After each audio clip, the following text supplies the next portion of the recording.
Situation Mali-Algérie. Certaines de nos régions situées à la frontière avec l'Algérie sont en manque d'hydrocarbures. Une situation complexe mais gérable. Le ministre de l'Industrie et du Commerce a rencontré les acteurs du domaine pour échanger et apporter rapidement des mesures urgentes pour soulager nos concitoyens dans les régions du nord du Mali. Le point de la rencontre avec Aridjou Matina dans ce journal. Assises sur la réélecture de la charte des partis politiques dans le district de Bamako, les régions du Mali ainsi que les représentations diplomatiques, les Maliens doivent faire des propositions de solutions concrètes en vue de contribuer à l'assainissement du paysage politique conformément aux réalités actuelles du pays. Le démarrage des travaux de 2 jours, un compte-rendu de nos rédactions dans cette édition. Sécurité et transparence dans l'utilisation des services numériques, l'identification des cartes Simba sont pleins à travers la ville. Dans les agences des opérateurs de téléphonie de la place, malgré la fin de l'opération dans la nuit du mardi 15 avril 2025, ce processus d'identification reste une étape essentielle. Tchemro Konaté a fait le tour de la ville. Il nous édifiera davantage sur le sujet. Cérémonie inédite de rupture collective du jeune chrétien, c'était à la paroisse catholique Marie-Reine de Badjangara. Chrétiens, musulmans et autorités locales réunis pour célébrer l'unité et la paix autour de prières pour le Mali. Agibou Koulibaly, notre correspondant sur place, nous fera le point. Nous sommes le 16 avril, merci de nous rejoindre. Bonsoir à tous et nous sommes mercredi, jour de conseil des ministres. À mes côtés sur ce plateau, Mahamadou Koné pour la lecture du communiqué du conseil présidé par le général d'armée Assimi Goïta, président de la transition, chef de l'État. Mahamadou Koné, bonsoir. Bonsoir Nyanya Alou Traoré, mesdames et messieurs, bonsoir. Au chapitre des mesures législatives et réglementaires. 1. Sur le rapport du ministre de l'économie et des finances, le conseil des ministres a adopté un projet de décret portant approbation du marché relatif à l'achat de 21 543 tonnes d'engrais et la livraison à Bamako au profit des bénéficiaires du projet de développement de la productivité et de la diversification agricole dans les zones arides et semi-arides du Mali. Le marché est conclu entre le gouvernement de la République du Mali et la société Office chérifien des phosphates, OCP Africa, pour un montant de 9 milliards 838 580 000 francs CFA hors TVA et un délai d'exécution de 45 jours. L'exécution du présent marché permettra d'améliorer la productivité agricole et de renforcer la résilience des ménages ruraux vivant dans les zones d'intervention du projet. B. Un projet de décret portant approbation du marché relatif au transport aérien des pèlerins de la filière gouvernementale et leurs bagages au titre du Hajj 2025.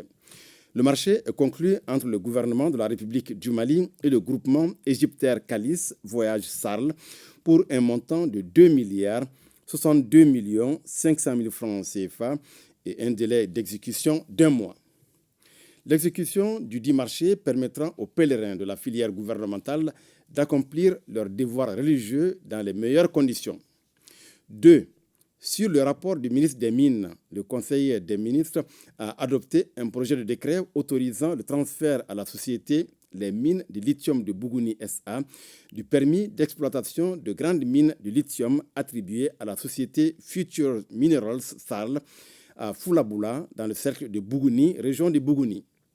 Un permis de recherche pour le lithium et les substances minérales du groupe 2 a été attribué à la société Future Minerals SARL à Foulaboula.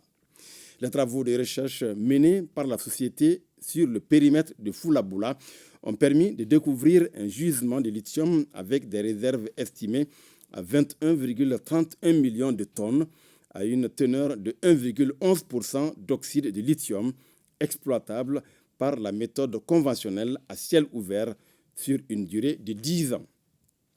Suite à cette découverte, un permis d'exploitation de grandes mines de lithium a été attribué à la société Future Minerals SARL par le décret numéro 2021-0774 PMRM du 5 novembre 2021. En application des dispositions du Code minier, la société Future Minerals SARL a créé la société d'exploitation anonyme de droit malien dénommée les mines de lithium de Bougouni SA.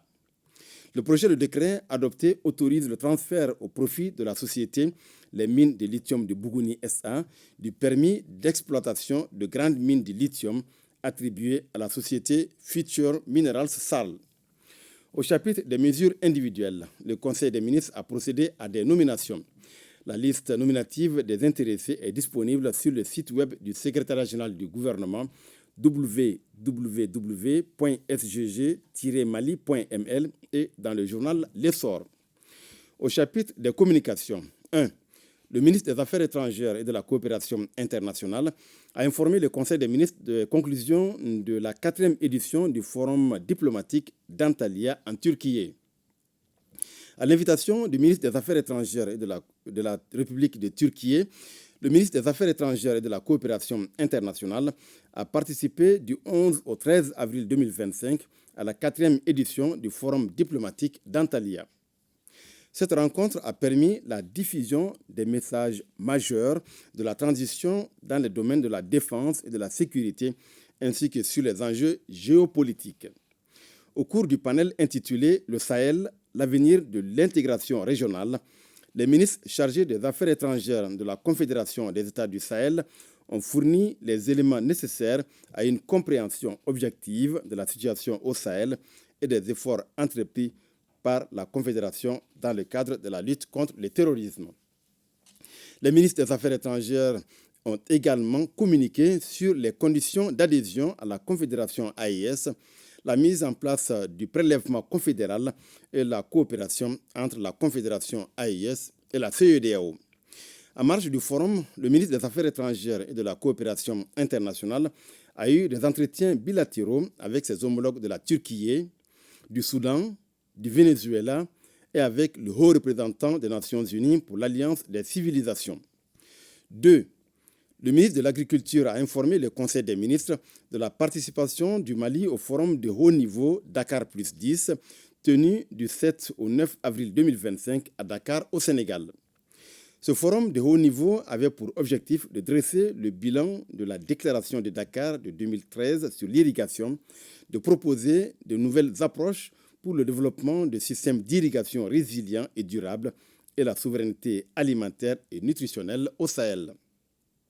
À l'issue des travaux, les participants ont validé la nouvelle stratégie régionale d'irrigation au Sahel et ont formulé des recommandations à l'endroit des parties prenantes, notamment l'alignement du financement des partenaires techniques et financiers sur les priorités politiques des États, la réduction des importations de denrées alimentaires à travers le développement de l'irrigation, la mise à l'échelle des solutions d'irrigation développées et documentées dans le cadre du projet d'appui régional à l'initiative pour l'irrigation au Sahel. 3. Le ministre de l'Industrie et du Commerce a informé le Conseil des ministres de la tenue de la 2e rencontre des ministres chargés de l'Industrie et du Commerce de la Confédération des États du Sahel, AES. Après leur première rencontre tenue le 19 octobre 2024 à Bamako, les ministres chargés de l'Industrie et du Commerce de la Confédération AES se sont réunis le 10 avril 2025 à Ouagadougou, au Burkina Faso, sous la présidence du Premier ministre, chef du gouvernement burkinabé. À l'issue des travaux, les ministres ont adopté plusieurs documents clés pour accélérer l'intégration régionale, notamment le chronogramme de mise en œuvre des recommandations issues de la rencontre de Bamako. Ils ont également pris acte des conclusions des travaux des organisations du secteur privé de la Confédération. Face aux enjeux sécuritaires et aux défis de développement, ils se sont engagés à mettre en œuvre des actions prioritaires, à harmoniser les procédures d'importation, d'exportation et de transit des engins à 2 roues au sein de l'espace confédéral et à renforcer le dialogue public-privé. Ils ont en outre pris l'engagement de développer des projets communs tels que la construction d'une centrale électrique confédérale et d'un chemin de fer reliant les capitales des États membres et certains pays de transit. 4. Le ministre de l'Artisanat, de la Culture, de l'Industrie hôtelière et du Tourisme a informé le Conseil des ministres A. Du concept des incubateurs de talent Mali Denkoura. L'initiative des incubateurs de talent Mali Denkoura, qui vise à former et à promouvoir les jeunes talents du Mali, participe de la mise en œuvre du projet Culture Mali 2025. Elle comprend un processus de professionnalisation de 4 mois et un soutien destiné aux talents incubés en vue de financer leurs projets. Les bénéficiaires, au nombre de 25 jeunes par cohorte, seront sélectionnés par appel à candidature dans différents domaines artistiques et culturels. B. De l'organisation du Festival international Triangle du Balafon. Initié en 2004 par le Burkina Faso, la Côte d'Ivoire et le Mali, le Festival international Triangle du Balafon est une manifestation culturelle qui met en compétition les troupes artistiques des 3 pays ayant en partage la pratique du balafon. Le Triangle du Balafon vise à promouvoir le balafon en tant que moyen d'expression culturelle, à stimuler l'économie régionale. Cette 9e édition, placée sous le thème « Le balafon, symbole de la transformation sociale dans un nouvel espace souverain », est prévue au mois d'octobre 2025 dans la région de Sikasso. Elle sera également l'occasion de renforcer la cohésion entre les peuples de la Confédération des États du Sahel, AES. 5. Le ministre de la Santé et du Développement social a informé le Conseil des ministres de la situation épidémiologique du pays, marquée notamment par une augmentation du nombre de cas confirmés de dengue comparé à celui de la semaine écoulée. Le président de la transition, chef de l'État, a appelé la population au respect strict des mesures de prévention et de lutte contre les maladies. Voilà, Nyanya Alou Traoré, ce qu'il fallait retenir du communiqué du Conseil des ministres de ce mercredi. Merci beaucoup, Mahamadou Koné. La suite de ce journal, la situation Mali-Algérie, certaines de nos régions nord du Mali sont en manque d'hydrocarbures, une situation complexe aggravée par cette situation diplomatique entre les 2 pays. En vue de résoudre ce problème de pénurie d'hydrocarbures, l'État malien, à travers le ministère de l'Industrie et du Commerce, a rencontré les acteurs du domaine pour échanger et apporter rapidement des mesures urgentes pour soulager nos concitoyens. Aridjou Matina. Après les opérateurs économiques, les transporteurs, le ministre de l'Industrie et du Commerce, dans sa dynamique de concertation, rencontre cette fois-ci les opérateurs évoluant dans le domaine des hydrocarbures pour faire face à la pénurie d'hydrocarbures constatée dans ces derniers temps dans les régions du nord du Mali et aggravée surtout par la crise diplomatique entre le Mali et l'Algérie. C'est donc le devoir, voire la responsabilité de l'État, à travers le département de l'Industrie et du Commerce, de prendre des mesures urgentes pour soulager les dites régions. Après quelques temps d'échanges, le ministre et les acteurs ont convenu à une stratégie de gestion de l'urgence pour approvisionner rapidement les régions du nord du Mali. Nous avons travaillé sur 2 schémas. Un schéma très court terme et un schéma à moyen ou long terme. Le schéma très court terme nous a permis de recenser l'ensemble des opérateurs du secteur du pétrole qui interviennent dans les régions nord du Mali. Dans un deuxième temps, nous avons procédé au recensement des besoins pour les 6 mois à venir et nous avons procédé à la planification mensuelle de ces besoins pour assurer leur acheminement dans ces régions-là. Bien sûr, il y a des mesures d'accompagnement sur le plan sécuritaire, sur le plan du transport qui ont été évoquées et pour lesquelles le gouvernement va prendre des dispositions qui s'imposent pour apporter des réponses les mieux appropriées à cette dynamique-là. D'ores et déjà, la dynamique enclenchée a commencé à apporter ses fruits selon le ministre Diallo. À partir du lundi déjà, nous avons eu des concertations avec les opérateurs et il y a des camions qui sont déjà rentrés sur Gao ce matin. Et si vous prenez les dernières informations, l'approvisionnement revient à la normalité au niveau de Gao avec une baisse drastique des prix. Donc nous allons poursuivre cette dynamique-là et à partir de demain, jeudi 17 avril 2025, toutes les dispositions seront prises avec nos opérateurs économiques dans le secteur du pétrole et en concertation avec les autorités du Niger pour que dans les 48, dans les 72 heures, nous puissions actionner ce mécanisme afin d'assurer l'approvisionnement correct des régions du Nord en hydrocarbures. Les participants à la rencontre saluent l'initiative citoyenne, rassurent de s'investir et sollicitent l'accompagnement de l'État, surtout sur le plan sécuritaire. Il n'y a pas de problème pour approvisionner les régions du Nord. Le seul problème qu'on peut avoir, c'est le problème de sécurité et de rentabilité.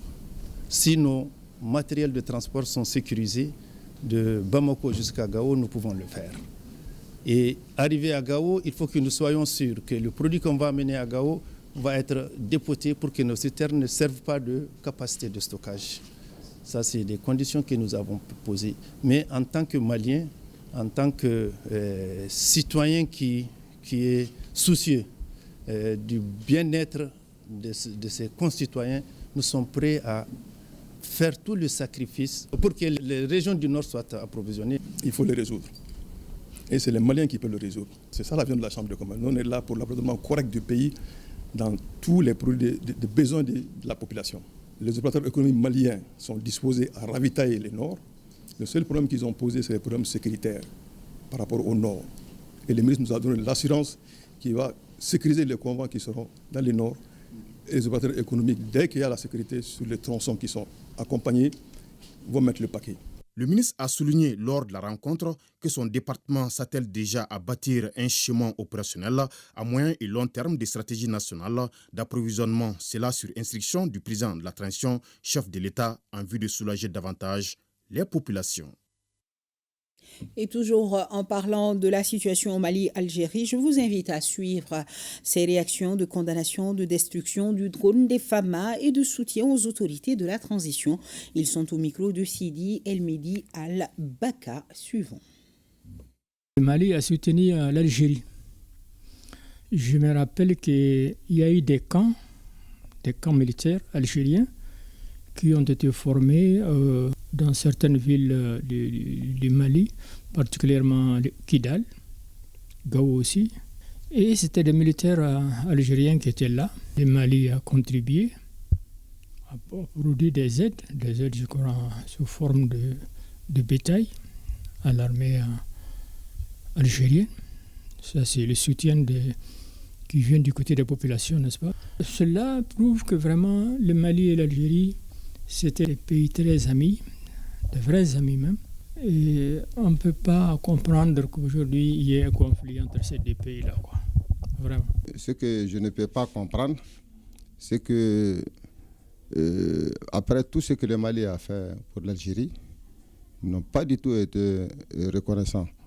Parce que le Mali leur a carrément donné son territoire, il a mis des moyens financiers, humains à leur disposition, pour pouvoir lutter pour accéder à leur indépendance. Dieu seul sait que si ce n'était pas cette aide, si ce n'était pas sur cette ouverture sur notre territoire, il serait très difficile pour l'Algérie de combattre à l'époque les Français qui avaient des ambitions de faire de l'Algérie l'extension de la France.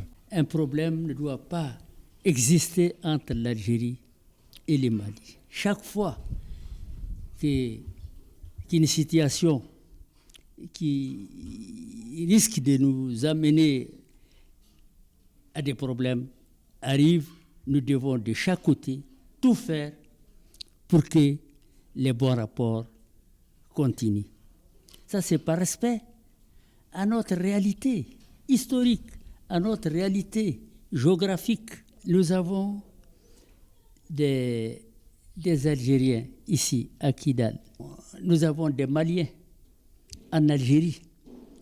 Compte tenu de cette situation, il est impérieux pour nous, c'est un devoir de tenir compte de cette réalité. À des réactions qui nous viennent de Kidal et nous avons ce communiqué. Suite à l'attaque du drone des FAMA, nous continuons de recevoir des communiqués de soutien aux autorités maliennes. Ce soir, nous avons pour le mouvement patriotique pour la réussite de la transition, la conférence épiscopale du Mali, l'association des retraités du ministère chargé de l'administration du territoire, le Conseil fédéral national des adeptes de la Tarika Tidjaniya, la Confédération malienne du travail et l'Association des groupements d'églises et missions protestantes évangéliques du Mali, tous ont appris avec amertume la destruction sur le territoire malien du drone des forces armées et de sécurité par l'Algérie. Les organisations de la société civile et les confessions religieuses toutes expriment leur soutien patriotique au gouvernement et condamne avec la dernière rigueur la destruction du drone des femmes. L'amélioration de la gouvernance urbaine en vue de favoriser une meilleure répartition des fonctions urbaines et des services, ce sont là quelques objectifs phares du projet de développement urbain intégré de Bamako, les travaux de lancement du processus d'élaboration du document et les consultations des parties prenantes. Un compte rendu de Youssouf Diakité et Adama Kamara. La problématique de l'urbanisation rapide de la ville de Bamako se pose aujourd'hui avec insistance. Un défi auquel le ministère de l'Urbanisme, en partenariat avec le Programme des Nations Unies pour le développement, veut apporter des réponses concrètes. C'est dans cette mouvance qu'est né le projet de développement urbain intégré de Bamako, un projet qui entend s'attaquer aux défis tels que la pression foncière et démographique, la mobilité urbaine insuffisante, la dégradation environnementale, la articulation des politiques sectorielles sans occulter la vulnérabilité aux effets des changements climatiques. Ce programme va s'articuler autour d'un point essentiel également, qui est une ceinture verte pour pouvoir stopper l'étalement de Bamako. Donc sur les 4 composantes, la première composante c'est la planification urbaine intégrée. Et il y a une autre composante qui est une ceinture verte autour de Bamako. La capitale Bamako est la 6e ville à la croissance la plus rapide au monde, avec des défis inhérents aux infrastructures, au transport, à l'environnement, à l'énergie, etc. Selon les données de la Banque mondiale, les émissions de CO2 par habitant à Bamako ont augmenté d'environ 86% en 2007 et 2016, principalement en raison de la prolifération des véhicules motorisés, en particulier des 2 roues et des 3 roues. Cet atelier de 2 jours permettra donc de poser les bases d'une gouvernance collaborative pour le succès du projet. Une initiative ambitieuse et innovante qui marque une étape décisive dans notre volonté collective de bâtir une capitale durable, inclusive, résiliente et prospère. Il s'agit pour le gouvernement du Mali de faire de ce projet un modèle de développement urbain intégré au service de la population malienne. Dans l'actualité également, ce constat, ils sont nombreux nos concitoyens qui n'ont malheureusement pas pu identifier leur puce de téléphone. Oui, l'identification des cartes SIM a pris fin dans la nuit du mardi 15 avril 2025 sur toute l'étendue du territoire national. Il faut noter que le processus d'identification reste une étape essentielle à la fois pour les opérateurs de téléphonie et les autorités dans le but de garantir la sécurité et la transparence dans l'utilisation des services numériques. Thiemoro Konaté a fait le tour de la ville où certaines agences de téléphonie sont prises d'assaut. Beaucoup de mécontents, nous dit-il. Bintou Traoré fait partie des clients d'un réseau de téléphonie mobile La Place. Depuis ce mercredi matin, il lui est impossible d'effectuer un appel téléphonique via son numéro pour la simple raison que sa carte SIM a été expressément bloquée. nana ko mena nga piscine ka uyatiga shuro ngo mena kana ka identifier amaseka ke uye numéro do di mo ma 50-50 beyi ka soka ke mais amaseka valider. Comme notre interlocutrice, ils sont nombreux les concitoyens disposant de téléphones portables à connaître le même sort à la surprise générale. Un état de fait à l'origine des attroupements monstres devant les agences commerciales des réseaux de téléphonie. Et quand j'ai dit je vais appeler quelqu'un, bon, je vois que ça ne passe pas. Et j'ai posé la question à nos amis et ils ont dit qu'ils ont coupé. Je suis venue depuis 8 heures. Et cette puce-là même, ça ne m'appartient pas, ça appartient à ma maman. Mais par contre, je suis venue parce que elle ne pourra pas venir supporter toutes ces choses-là, surtout avec le degré de soleil. Pourtant, selon les responsables de téléphonie mobile que nous avons approchés, cette suspension des cartes SIM non identifiées fait suite à une campagne de sensibilisation sur la question à l'endroit des abonnés. Il faut reconnaître que les clients devaient venir il y a longtemps. Et il ne nous reste que 2 jours. Ah, vous voyez, il y a de la masse, donc ce n'est pas facile de prendre tout le monde en même temps. Ils seront obligés de faire le rang. Comme vous le savez, les gens n'aiment pas faire le rang. Les clients sont bien accueillis à l'agence, donc ils doivent se munir d'un document d'identité comportant un numéro NINA. Ça peut être le passeport, la carte biométrique, la carte d'électeur, même la carte AMO. Donc ils doivent se présenter devant un commercial qui procède à leur régularisation et au rétablissement de la ligne en bon uniforme.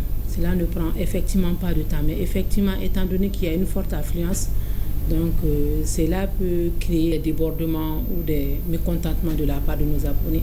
Il s'agit là de la deuxième étape d'un processus enclenché depuis une décennie, une exigence du gouvernement visant à renforcer les mesures sécuritaires en matière de télécommunications. À défaut de pouvoir se rendre dans une agence, des solutions digitales sont développées et mises à la disposition de la clientèle. Les clients peuvent appeler le call center. On a nos agences partenaires master, on a nos points hub, c'est-à-dire nos distributeurs aussi qui le font. On a également le WhatsApp, à partir duquel ils peuvent envoyer leurs documents d'identité pour régularisation. Ils peuvent également utiliser un lien qu'on a développé. Le client lui-même peut procéder à la régularisation de son numéro. Et dans les heures qui suivent, sa ligne est rétablie. Nous avons mis en place tout un dispositif d'accueil des clients. Nous avons redimensionné nos agences et nos équipes afin de prendre en charge au mieux leurs demandes.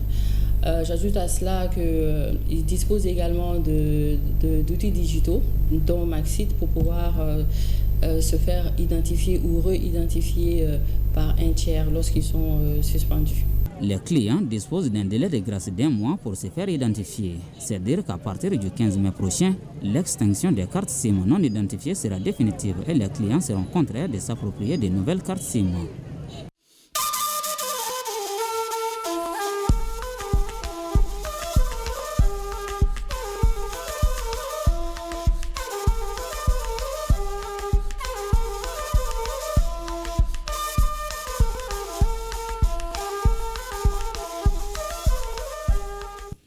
Le président du Faso, chef d'État, le capitaine Ibrahim Traoré, reçoit en audience le comité des chefs d'État-major généraux des armées de la Confédération des États du Sahel. Ces derniers ont fait le point des conclusions de leur rencontre, nous dit Tanga Kafando. Au président du Faso, le capitaine Ibrahim Traoré, le chef d'état-major des armées des 3 pays de l'AES, rendent compte de la mise en place de la force unifiée de l'AES, objet de leur rencontre à Ouagadougou. Nous ressortons vraiment très satisfaits et ragaillardis encore par les orientations et les directives qui ont été données par le président dans la mise en œuvre de la force unifiée de l'AES. Ça, c'est vraiment l'objet de la rencontre que nous sommes en train de tenir à Ouagadougou aussi. Pour le chef d'état-major général des armées du Mali, président du comité des chefs d'état-major de l'AES, la délégation a également rendu compte au chef de l'État de l'examen du protocole additionnel de la force de l'AES et des 2 opérations Yéreko 1 et 2 menées dans la zone des 3 frontières, ainsi que des perspectives d'autres opérations. Nous sommes déterminés. La force de l'AES est en train de monter en puissance. Les terroristes changent de mode d'action quotidiennement. Et nous venons de recevoir vraiment des orientations très claires avec le président du Faso. Nous aussi, nous montons en puissance et nous nous adaptons à ce mode d'action. Et je puis dire que vraiment la victoire est au bout, au profit des forces de l'AES. En marge de la rencontre de Ouagadougou des chefs d'état-major généraux de l'AES, les chefs d'état-major de l'armée de l'air de la Confédération sont réunis à Bamako, au Mali, pour mutualiser les moyens à mesure de défendre l'espace AES. Cap sur le Niger, conférence débat sur la situation politique, économique et sociale du pays ainsi que celle des pays membres de l'Alliance des États du Sahel, organisée pour les étudiants de l'université Abdou Moumouni de Niamey. La place Amadou Boubacar, communément appelée place Abbé, a abrité la cérémonie. Issa Mahama, Imran Maïga, Mansour Ahouna, reportage. Devant un public majoritairement composé d'étudiants, plusieurs figures engagées du panafricanisme ont pris la parole pour éclairer et interpeller les étudiants de l'université Abdou Moumouni de Niamey sur un thème d'actualité, la division, arme historique de l'impérialisme occidental pour briser les luttes africaines. Comment la Confédération des États du Sahel peut y faire face? Premier intervenant à cette conférence, Abdoulaye Seydou, coordonnateur national du mouvement M62 et participant aux assises nationales pour la refondation. Pour lui, ces assises sont une opportunité historique de jeter les bases d'un pays véritablement indépendant et prospère. Abdourahmane Oumarou, président de la section nigérienne du mouvement Urgence panafricaine, a quant à lui mis en avant le rôle fondamental du panafricanisme dans le processus de refondation. Il y a beaucoup de choses aujourd'hui qui rentrent dans le cadre de ce panafricanisme. Rien que cette cette confédération des États du Sahel que nous sommes en train aujourd'hui de construire, de bâtir, parce que l'objectif, comme vous le savez, c'est vraiment d'aller vers une fédération. C'est ce que nous sommes venus aujourd'hui présenter aux jeunes, leur parler des enjeux de ce qui se passe actuellement, d'éviter de se faire manipuler. Parmi les voix marquantes de cette table ronde, celle de Nathalie Yam, consultante indépendante et figure emblématique du panafricanisme engagé, elle a abordé un thème aussi sensible que stratégique, à savoir la division arme historique de l'impérialisme occidental pour briser les luttes africaines. Nous sommes dans une époque de lutte permanente et c'était de bien pouvoir souligner cela auprès des étudiants, qui sont ceux pour qui on se bat, qui sont ceux qui vont devoir continuer le combat, le pérenniser, l'ancrer. L'AES, c'est la première véritable incarnation du combat d'émancipation et de souveraineté et d'intégration africaine pour toutes les générations encore vivantes, les vieux comme les jeunes. Toute la soirée, les intervenants ont parlé de l'actualité, mais du point de vue des pays de l'Alliance des États du Sahel, AES, leur message principal, les jeunes doivent ouvrir les yeux sur les tentatives d'ingérence, parfois cachées, venant de l'extérieur, mais aussi de certains acteurs locaux.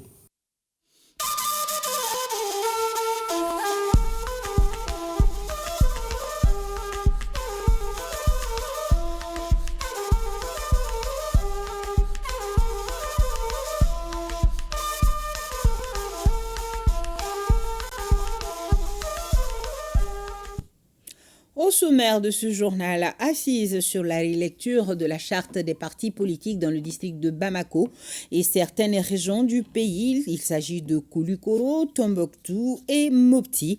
Les participants vont réfléchir sur la loi portant sur la charte des partis politiques en vue de faire des propositions et formuler des recommandations. Le reportage de Boubacar Sissoko et Amadou Chokari depuis Koulikoro, Idrissa Goulou Sissoko au RTM Tombouctou, Boubacar Sankari, Suleiman Tepsouké à Mopti et Boubacar Bablé Touré ici à Bamako pour plus de précisions.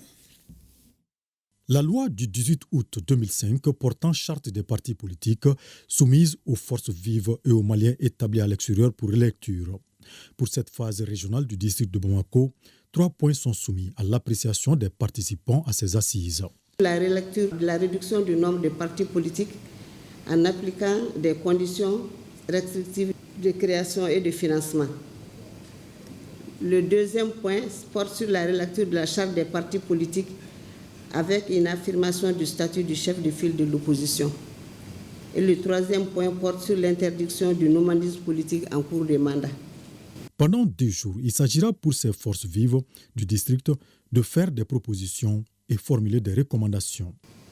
Ne doutant point de votre disponibilité à accompagner les initiatives du gouvernement, je voudrais vous inviter à plus d'assiduité et de participation et à faire des contributions de qualité afin que de nos 2 jours de travaux sortent des propositions et recommandations pertinentes pouvant faciliter la mise en œuvre efficace et efficiente des réformes politiques engagées en général et la relecture de la charte des partis politiques en particulier. Les propositions et recommandations qui sortiront de cette phase régionale serviront de base pour la phase nationale.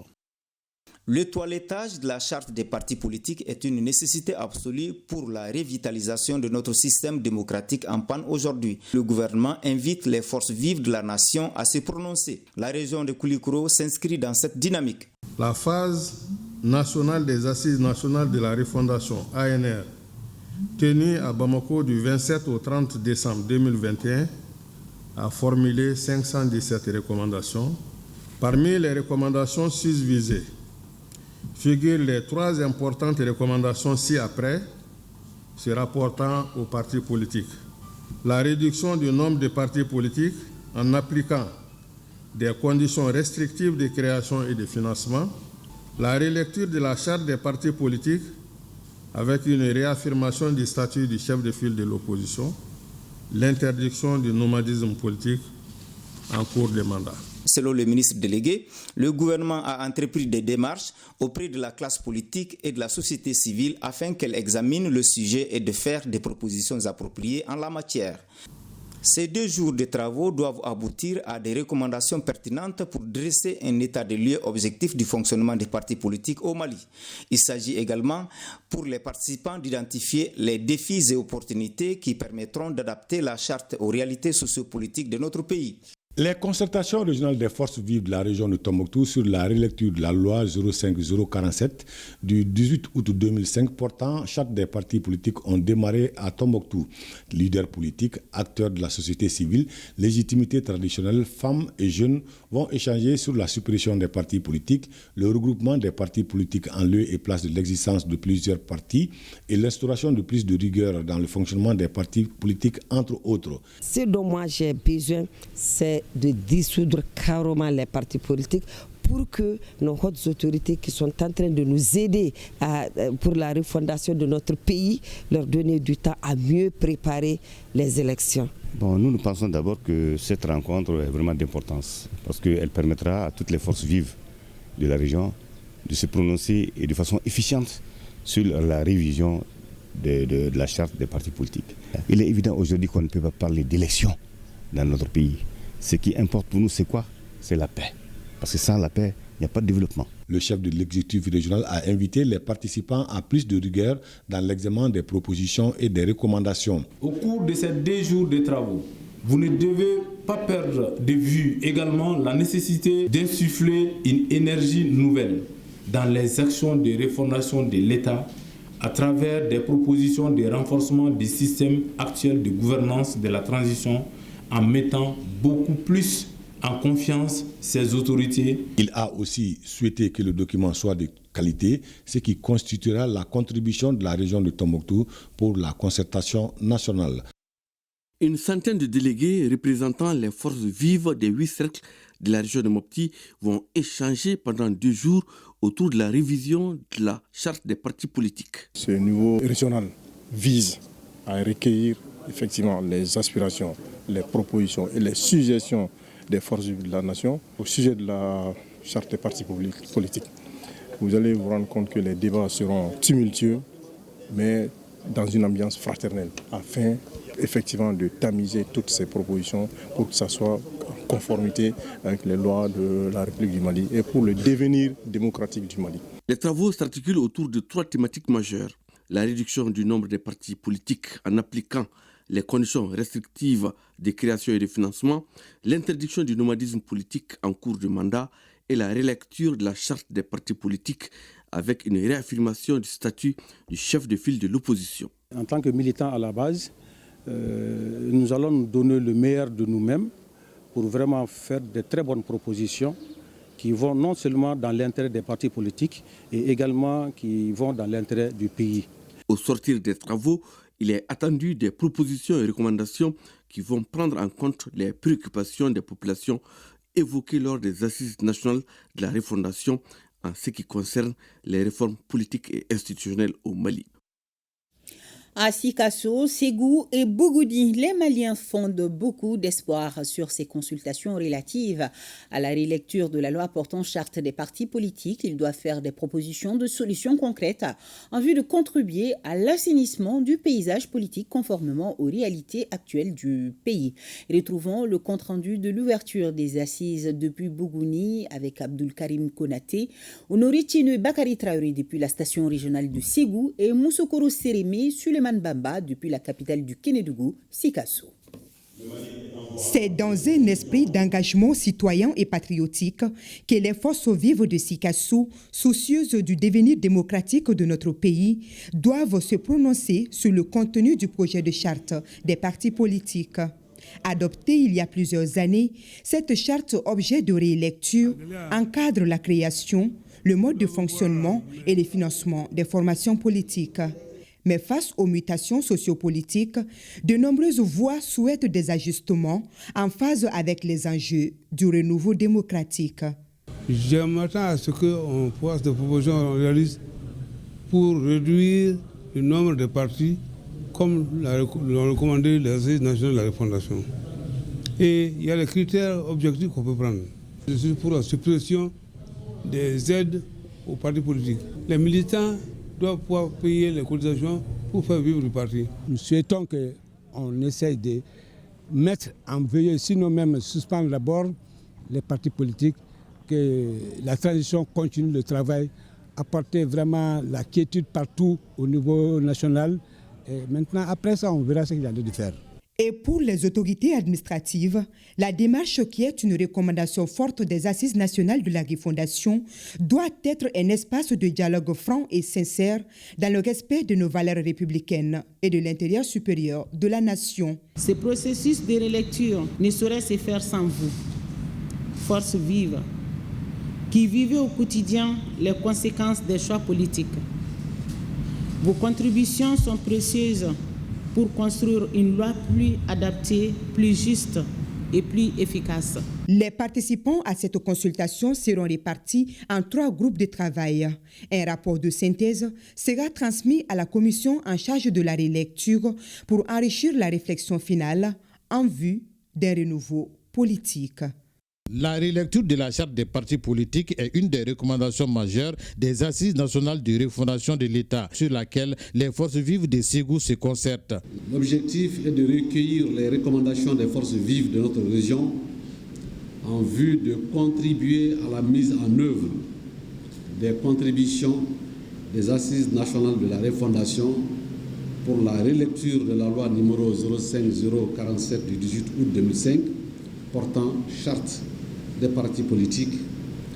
Un débat libre, franc et transparent au sein des groupes thématiques permet aux différents participants de porter leurs réflexions sur la dite charte. Le premier groupe travaille sur la réduction du nombre des partis politiques, le second groupe sur le statut du chef de file de l'opposition et le troisième groupe sur l'interdiction du nomadisme politique en cours de mandat. Ce qu'on va faire pendant ces 2 jours est une nécessité pour qu'on voit en termes de faisabilité qu'est-ce qui a lieu, quel est le cadre normatif qu'il faut faire pour les partis politiques maintenant. On a appris même aujourd'hui que le Mali a plus de 300 partis politiques. Vraiment, nous pensons que ça c'est trop élevé. Et puis les financements même des partis politiques. En tout cas, nous ne parvenons pas à comprendre cela. Nous souhaitons vraiment, si les gouvernements pouvaient au moins réduire les partis politiques, tous ces partis politiques que les gouvernements financent. Il y a un nombre trop élevé de partis politiques au Mali. Aucun pays ne pourra prospérer dans cette situation. Ces avis devront servir à la compilation des différentes recommandations pour la phase nationale. La relecture de la charte des partis politiques du Mali est une recommandation des Assises nationales de la refondation, un exercice démocratique qui vise à répondre à certaines préoccupations dont la réduction du nombre de partis politiques, la relecture de la charte des partis politiques, l'interdiction du nomadisme politique en cours de mandat. Je sais qu'à la sortie de cette réunion, je sais que ça va être un bon départ pour le Mali. Les représentants des forces vives venues des 10 cercles de la région de Bougouni vont débattre pendant des jours les thématiques retenues afin de faire des propositions.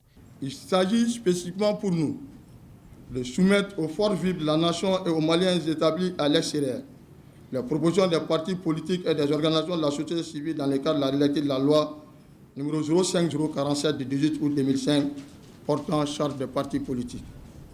De recueillir les observations des forces vives de la nation et des Maliens de l'extérieur sur les propositions des partis politiques et des organisations de la société civile dans le cadre de la relecture de la charte des partis politiques. Je suis particulièrement heureux de constater enfin qu'aujourd'hui il y a un atelier régional concernant la vie des partis politiques.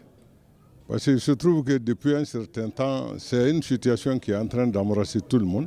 Notons que les activités se dérouleront en travaux de groupe puis en plénière. Le rapport adopté à la fin de la rencontre sera examiné lors de la phase nationale qui se tiendra à Bamako les 28 et 29 avril prochains.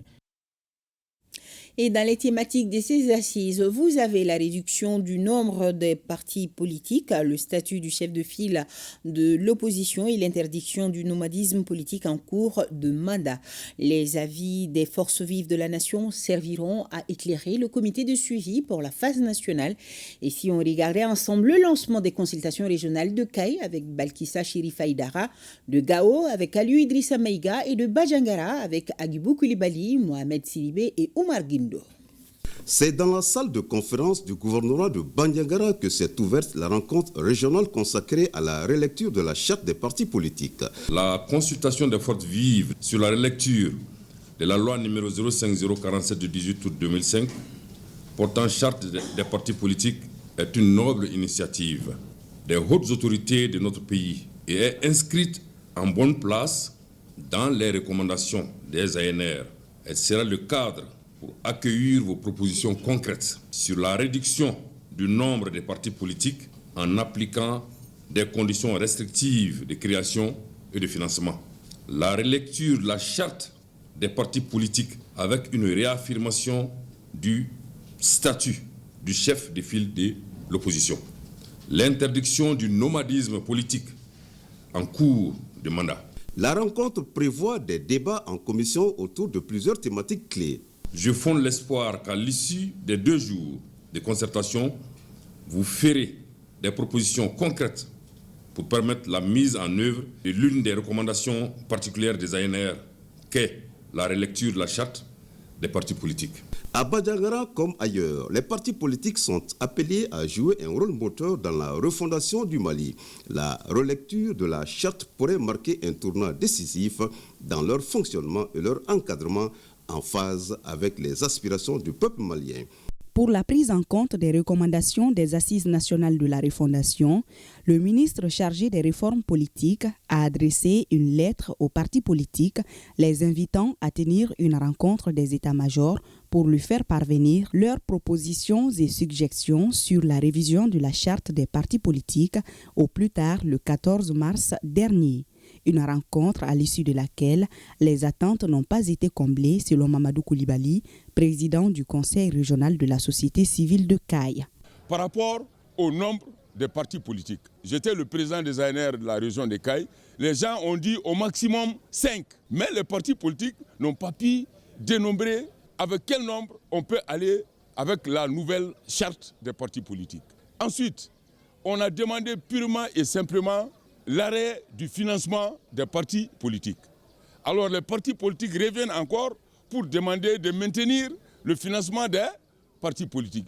Il s'agit donc, au cours de ces 2 jours de consultation, de permettre aux forces vives de faire des propositions concrètes pour la prise en compte des recommandations des Assises nationales de la refondation dans la charte des partis politiques.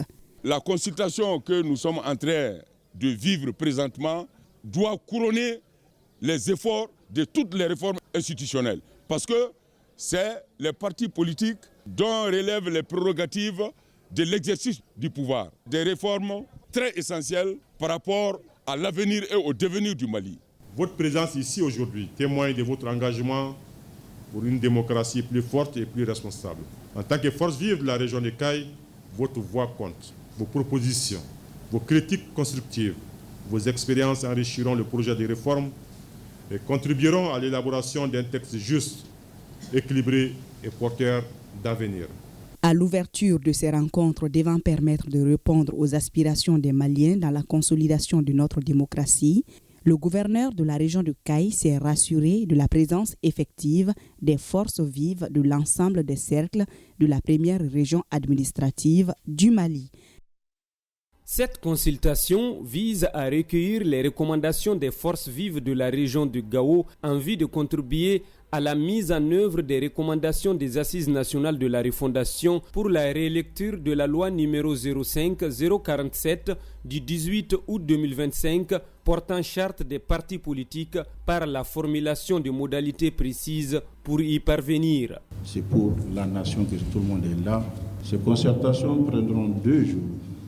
Pendant ces 2 jours, j'espère que sortiront des recommandations très fortes au bénéfice de nos populations. Vous avez la latitude de faire toute proposition et recommandation allant dans le sens des intérêts du peuple malien. Pour les participants, ce cadre d'échange sur la charte des partis politiques est une opportunité. C'est une initiative heureuse qu'il fallait. Il n'y a pas de paix sans concertation entre les fils d'une nation. Qu'on laisse tout ce qui nous désunit, parce que ce qui nous unit est plus que ce qui nous désunit. Prennent part à cette phase régionale les représentants des partis politiques, des femmes et des jeunes et l'ensemble des acteurs concernés. À Koutiala, Kidal et San, les travaux des assises ont bien démarré. Toutes les couches socio-professionnelles prennent part à la rencontre, nous précisent nos correspondants sur place de Kidal, Sidi Elmidi Albaka, de Koutiala Brahima Kone et de San Drissa Kone.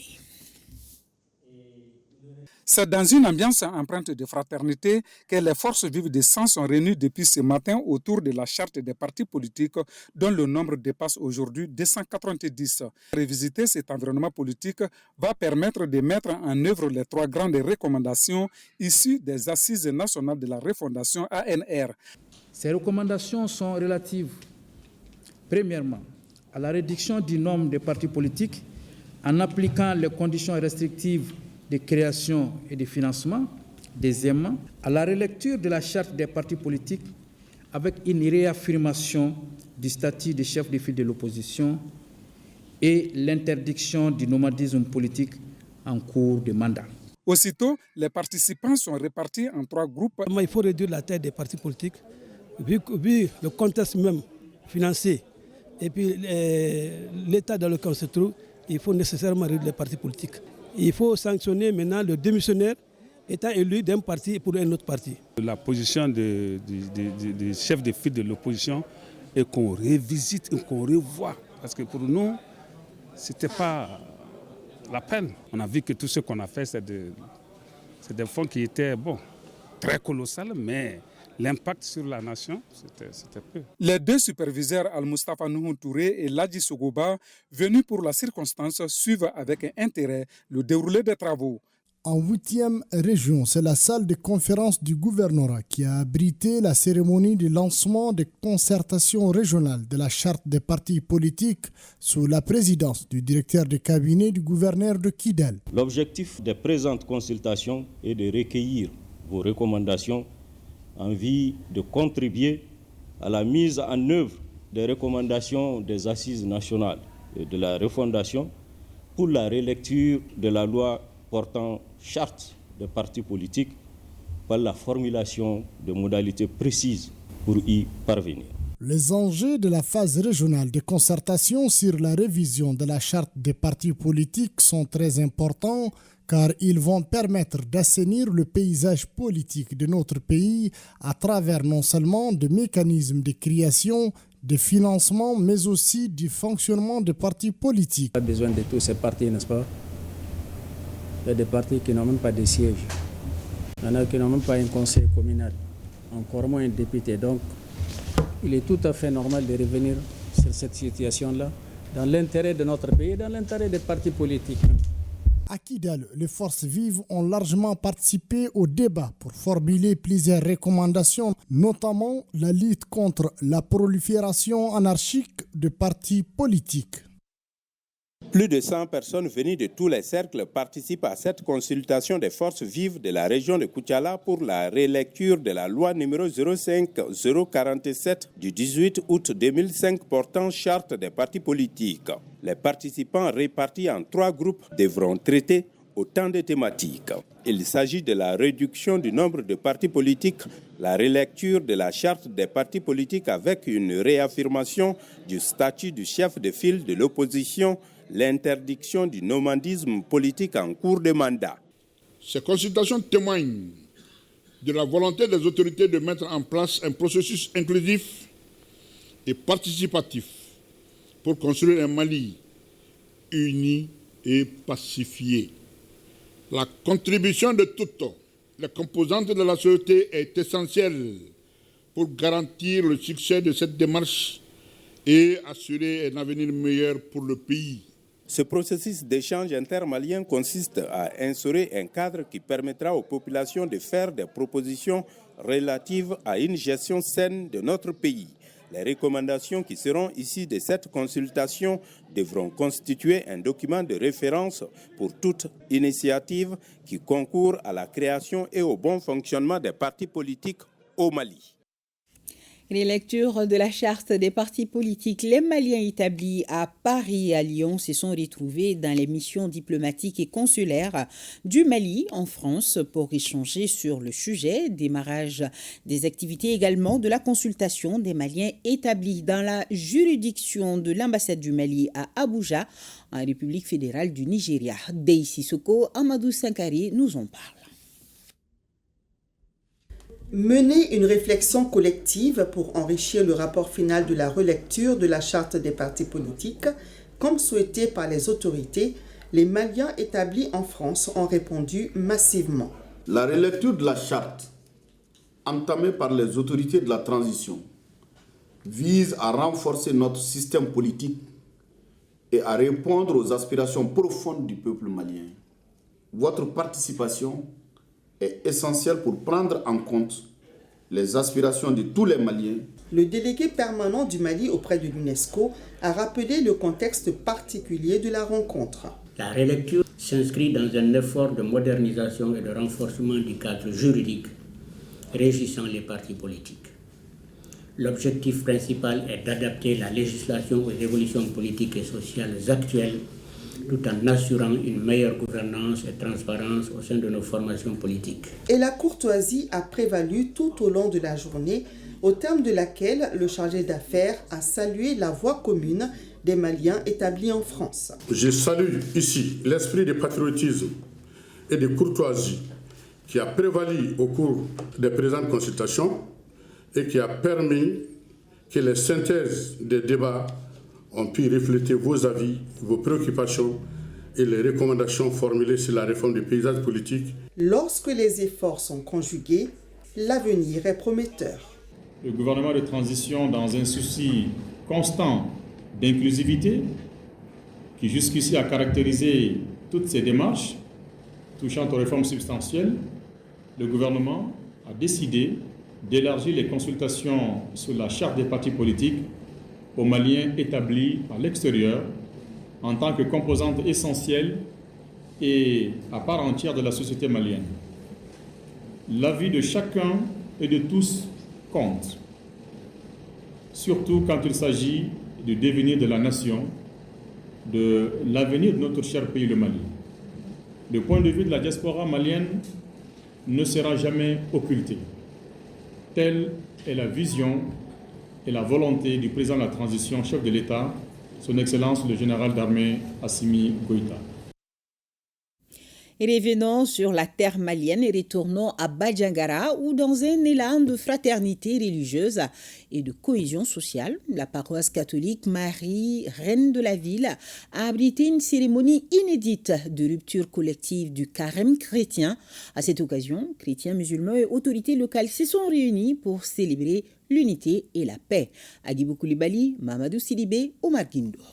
À la paroisse Marie, reine de Badjangara, c'est un public composite rassemblant fidèles chrétiens, musulmans, responsables administratifs qui a partagé un moment de spiritualité et de communion. L'événement, placé sous le signe du dialogue interreligieux, a été ponctué par de prises de paroles fortes.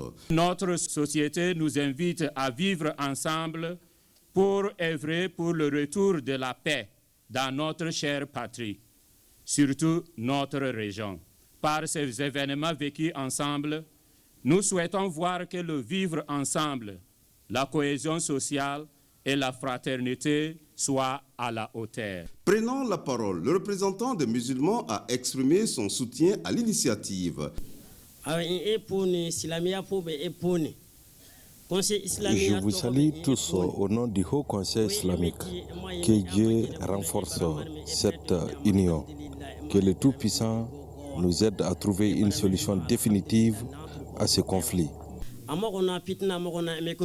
Le gouverneur de la région, pour sa part, a salué la maturité spirituelle des leaders religieux de Badjangara. Je peux vous dire encore que, en tout cas, la fraternité religieuse est au rendez-vous. Il suffit de faire le tour des tables pour comprendre qu'à Badjangara, ici, la fraternité religieuse est une réalité avec laquelle il faut réellement compter. À nos légitimités traditionnelles, religieuses et coutumières, de continuer les prières pour la paix, la réconciliation nationale pour notre pays Au-delà du simple partage d'un repas, cette rupture collective du jeûne chrétien aura été le symbole d'un vivre ensemble dans une région en quête de sérénité. La foi devient un langage universel au service de la paix. Au lendemain de l'incendie survenu dans l'usine CMDT de Koutiala, le PDG de la structure s'est rendu sur les lieux. Mamadou Moustapha Diarra est allé saluer les efforts de tous ceux qui ont contribué à maîtriser le feu. Brahima Kone, Amadou Dolo, reportage. Le PDG de la CMDT est venu constater les dégâts causés par l'incendie du lundi 14 avril 2025. La perte estimée à 4770 balles de coton attriste le visiteur. Cependant, il estime qu'au regard de ce qui a pu être sauvé, l'espoir est permis pour que la CMDT puisse tenir bon. La CMDT tient assez bon. Nous avons des fondamentaux solides en termes de réorganisation, de structuration, mais aussi d'engagement des agents de la CMDT et aussi d'engagement de la population pour la réussite de la CMDT. Ce qui a été touché par la foudre ici et l'incendie qui a suivi n'atteint pas les 1% de notre production. Ce qui est réconfortant, c'est que la CMDT avait pris toutes les dispositions pour prévenir ce cas de figure, du point de vue assurance, du point de vue sécurité incendie, de dispositifs de gestion d'incendie. Et ce dispositif a été mis en branle une fois que l'incendie a été déclenché. Après la visite sur le site de l'incendie, Mamadou Moustapha Diarra est allé dire merci aux Koutialais. Tout Koutiala était là, même comme a dit la famille du chef de canton, et les représentants étaient sur place, le gouverneur était sur place. L'ensemble des acteurs majeurs de Koutiala, la jeunesse de Koutiala était sur place. Ils nous ont aidés au risque des dangers qu'ils pouvaient supporter pour pouvoir circonscrire. Ça veut dire que le Mali nous soutient. Le Mali soutient la CMDT et la CMDT contribue pour le développement du Mali. Cette visite du PDG de la CMDT réconforte et encourage les gens déployés sur le site de l'incendie et tous ceux qui, de près ou de loin, ont contribué à maîtriser le feu. À Dioïla, 8e édition du FEPAC, Festival panafricain de la cotonnade, un rendez-vous annuel qui vise à promouvoir l'industrie cotonnière et le patrimoine culturel africain.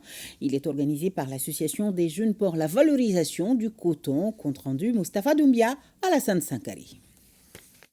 Le FEPAC, Festival panafricain de la cotonnade, est un cadre de promotion de l'industrie cotonnière et du patrimoine culturel africain. Il réunit les acteurs du textile, des décideurs et des experts.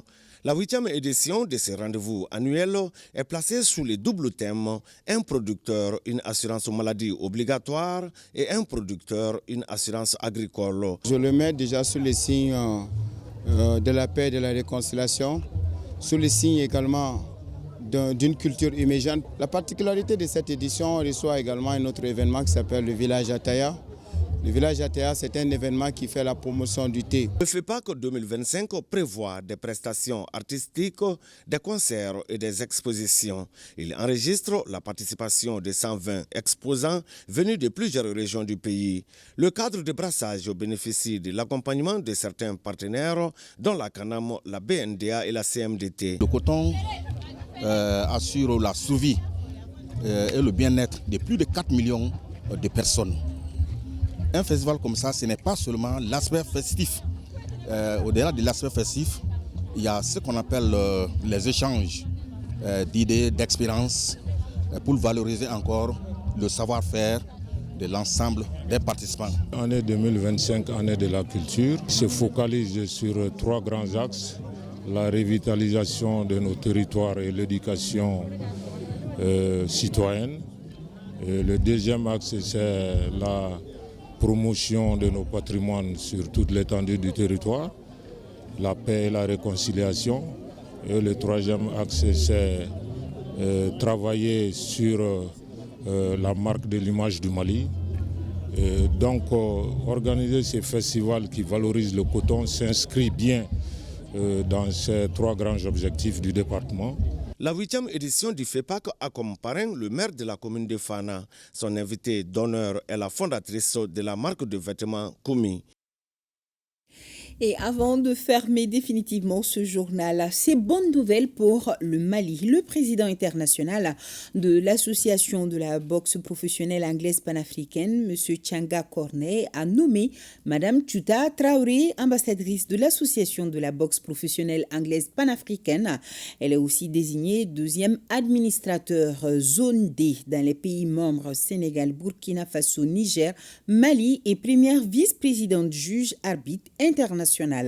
La cérémonie de gratification de Mme Tuta Traoré aura lieu en République démocratique du Congo en juin 2025. Je vous rappelle que Mme Tuta Traoré est journaliste réalisatrice à l'ERTM et présentement conseillère technique au ministère en charge de la communication. L'ERTM, par ma voix, souhaite bon vent à Mme Tuta Traoré. Bravo, Tanti Tuta.